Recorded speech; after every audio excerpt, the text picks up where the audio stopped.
इस वीडियो के मुख्य 3 टॉपिक रहेंगे। पहला है इंडक्शन, और दूसरा है लेंज लॉ, और तीसरा है इंडक्टेंस। तो इसमें जैसा कि दिख रहा है आपको, व्हाट इज इंडक्शन। इंडक्शन क्या होता है? यदि किसी कॉइल में से एसी प्रवाहित की जाए तो प्रत्यावर्ती प्रकृति का चुंबकीय क्षेत्र पैदा हो जाता है। प्रत्यावर्ती चुंबकीय क्षेत्र में अवस्थित चालक में विद्युतिक भाग बल ईएमएफ पैदा हो जाता है। यह क्रिया इंडक्शन कहलाती है। तो इसे कुछ इस तरीके से समझना है आपको कि मानो चलो ये कोई, जैसे मैंने मैग्नेट के बारे में बताया था, तो इलेक्ट्रोमैग्नेट में देखो, अगर इसमें डीसी दी जाए तो इसमें मैग्नेट बनेगा, पर मैग्नेट बनेगा फिक्स मान का। इसका जो मान फिक्स रहेगा, ठीक है। अगर ऐसे ही एक और कॉइल ले ली जाए तो उसके अंदर एसी देंगे हम, एसी। तो इसके एसी से क्या होगा कि इसके अंदर जो मैग्नेटिक फील्ड बनेगा वो बनेगा घटते बढ़ते क्रम का, अल्टरनेटिंग टाइप का, क्योंकि एसी तो कुछ इस तरीके से चलती है, उसके नेगेटिव पॉजिटिव साइकिल होते हैं। तो ये घटते बढ़ते क्रम का होगा। अगर इसी फ्लक्स के अंदर, जैसा कि इसके अंदर जो फ्लक्स पैदा हुआ, अगर इसके अंदर कोई चालक आ जाए, तो कोई भी चालक मान के चलो एक कॉइल ही रख लो या कुछ भी चालक आ जाए, उसके अंदर ईएमएफ पैदा हो जाएगा। तो डीसी के अंदर पैदा नहीं होगा, एसी के अंदर होगा। अगर किसी सर्किट में एसी फ्लो कराई जाए तो उसके चारों तरफ मैग्नेटिक फील्ड पैदा होगा, और उस फील्ड में कोई भी चालक आएगा तो उसके अंदर ईएमएफ पैदा हो जाएगा। इसे हम स्टैटिकली इंड्यूस ईएमएफ बोलते हैं, क्योंकि चालक आपका स्थिर है, केवल क्या हो रहा है, मैग्नेटिक फील्ड चेंज हो रहा है।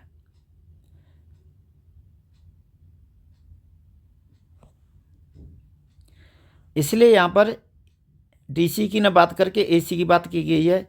यदि किसी कॉइल में से एसी प्रभावित की जाए तो प्रत्यावर्ती प्रकृति का चुंबकीय क्षेत्र पैदा हो जाता है। प्रत्यावर्ती चुंबकीय क्षेत्र में अवस्थित चालक में विद्युतिक बल पैदा हो जाता है। यह क्रिया इंडक्शन कहलाती है। तो ये मैंने आपको बता दिया है। तो किसी भी चालक के अंदर मैग्नेटिक फील्ड के कारण ईएमएफ जनरेट हो गया, वही आपका इंडक्शन कहलाएगा। इसके बाद है आपका दूसरा topic Lenz law. Lenz law, तो लेंज लॉ में क्या होता है कि जैसा कि इस नियम के अनुसार किसी चालक में प्रेरित इंड्यूज ईएमएफ की दिशा लगाए गए ईएमएफ की दिशा के विपरीत होगी। अगर किसी चालक के अंदर ईएमएफ जनरेट हुआ, माने चलो एक कॉइल है आपकी, इसके अंदर मैंने एसी दी, इसमें पोलैरिटी दे देता हूँ। पोलैरिटी तो चेंज होती रहती है, फिर भी शो कराने दिखाना पड़ेगा। तो क्या ज़रूरी नहीं है कि जैसे माने चलो इसके ये आपका ईएमएफ पैदा हुआ अल्टरनेटिंग टाइप का, कोई दूसरा ही चालक आए इस फील्ड में, ये खुद भी तो आ सकता है। ज़रूरी नहीं है कि कोई और चालक आए, माने चलो साइड में कोई चालक आ गया, उसके अंदर ईएमएफ तो पैदा होगा। परंतु अगर कोई साइड में चालक भी नहीं है तो ये चालक खुद के फील्ड में खुद है, ये खुद है, इसी फील्ड में खुद आया हुआ है चालक। तो इधर से मैंने कोई वोल्टेज अप्लाई की एसी, और उस वोल्टेज के कारण ऐसे भी क्या मैग्नेटिक फील्ड पैदा हुआ अल्टरनेटिंग टाइप का। तो ये क्या करेगा, अल्टरनेटिव टाइप का फील्ड ये इसी कॉइल के अंदर ये ईएमएफ जनरेट कर देगा, और जो ईएमएफ जनरेट होगा ना, वो विपरीत टाइप का होगा। माने चलो कि इधर से ये करंट जा रहा है आपका, ये करंट गया, और उधर से जो जनरेट होगा उसका भी तो करंट फ्लो होगा, वो आपका उल्टा होगा, इसका अपोज करेगा। ये करंट ये जनरेट हुआ तो ये करंट आपका अपोज करेगा किसका, इसी करंट का। तो करंट या वोल्टेज जो भी इसके अंदर से जो वोल्टेज जनरेट होगी तो करंट भी आएगा, तो वो होगा विपरीत मान का, उल्टे टाइप का। तो इसीलिए लेंज का लॉ यही कहता है कि इसी नियम के अनुसार किसी चालक में प्रेरित ईएमएफ की दिशा लगाई गई ईएमएफ की दिशा के विपरीत होती है। इसलिए आपने कभी देखा होगा कि एक सीधा ऐसे कोई भी वायर ले लिया जाए और इसे आप सॉकेट में लगा दो, किसी सॉकेट में लगा दो, फेज और न्यूट्रल में, तो क्या होगा, तुरंत एमसीबी ट्रिप कर जाएगी, तुरंत एमसीबी ट्रिप कर जाएगी, क्योंकि करंट बहुत ज़्यादा फ्लो होगा, शॉर्ट सर्किट पैदा हो जाएगा। अगर इसी वायर का अगर हम कॉयल बना दें, तो इसी वायर की कॉयल बना के लगा दें, तो फिर आपका करंट ज़्यादा फ्लो नहीं होगा और एमसीबी ट्रिप नहीं होगी। क्यों, उसके क्या हो गया कि जैसे ही इधर से कोई करंट गया तो उधर से बैक ईएमएफ भी पैदा हो गया। इधर से कोई भी वोल्टेज हमने दी तो उधर से बैक उल्टे मान की पैदा होगी, तो इसका विरोध करेगी, वो विरोधी विद्युत वाहक बल पैदा होगा इसमें। इसलिए करंट जितने मान का जाना चाहिए उतना जाएगा ही नहीं, बहुत कम जाएगा, जो कुछ इसका लॉस होगा उसके बराबर।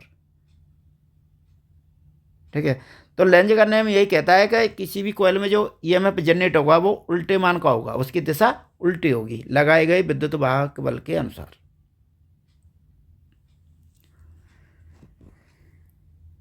इसके बाद है आपका व्हाट इज इंडक्शन। इंडक्शन, तो इंडक्शन कुछ इसी से पहले मैंने बताया, इसी से मिलता जुलता है। किसी सर्किट या कॉइल का वह गुण जो करंट मान परिवर्तनों का विरोध करता है वह इंडक्टेंस कहलाता है। इंडक्टेंस को एल से शो किया जाता है, मतलब इसका सिंबल क्या है, एल किया जाता है, तथा इसका मात्रक हेनरी है, और इसे किस मेजर किया जाएगा, हेनरी में।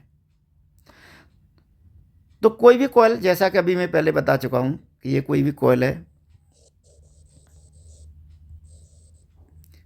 अब इसमें होगा क्या कि अगर मैंने इसमें डीसी दे दिया तो उसका विरोध नहीं करेगा डीसी में, क्योंकि चेंजिंग करंट के मान में चेंज नहीं होता, फिक्स मान की होती है, तो उसका विरोध नहीं करे। डीसी का करंट फुल हो जाएगा, उसका कोई विरोध नहीं होगा,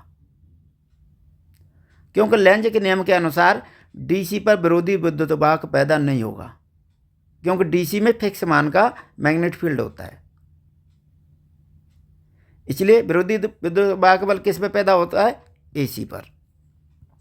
तो ये करंट किसका पर विरोध कर रहा है, करंट मान परिवर्तनों का। किसी भी के करंट में अगर उसके मान में परिवर्तन हो रहा है तो उसी का विरोध करेगा, उसी करंट का, डीसी का नहीं करेगा। तो वह गुण जो करंट मान परिवर्तनों का विरोध करता है वह इंडक्टेंस कहलाता है। तो किसी कॉइल या सर्किट में एसी करंट के मान परिवर्तनों का विरोध होने लग जाए तो उसे हम इंडक्टेंस कहेंगे कि इसमें इंडक्टेंस पैदा हो रहा है। बस यही मेन पॉइंट ध्यान रखना है। जैसा कि मैंने बताया कि इंडक्टेंस को हेनरी में मेजर करते हैं, तो हेनरी होता क्या है, तो हेनरी के बारे में बता रहा हूँ आपको।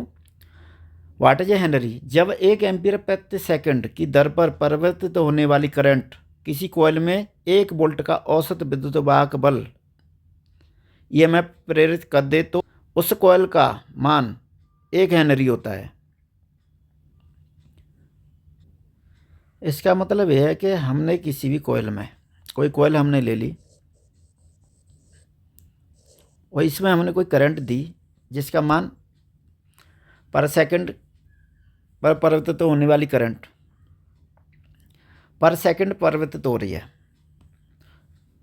वो हमने इसमें करंट दी और उस करंट से इस कॉइल में 1 वोल्ट का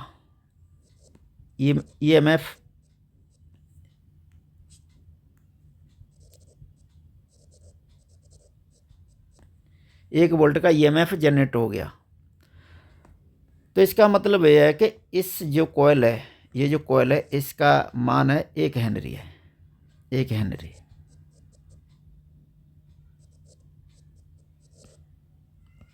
ठीक है, तो जब 1 एम्पीयर प्रति सेकंड की दर पर करंट का मान 1 एम्पीयर और पर सेकंड वो परिवर्तित हो रहा है करंट, उस करंट से इस कॉइल में कितनी वोल्टेज जनरेट हो गई, 1 वोल्ट। तो इस कॉइल का मान कितना होगा, 1 हेनरी। अगर 2 वोल्टेज जनरेट हो रही है तो 2 हेनरी। इस तरीके से 1 हेनरी क्या होता है ये मैंने आपको इसमें बताया है। इससे आगे वाली वीडियो में आपको सेल्फ इंडक्टेंस और म्यूचुअल इंडक्टेंस के बारे में बताऊंगा।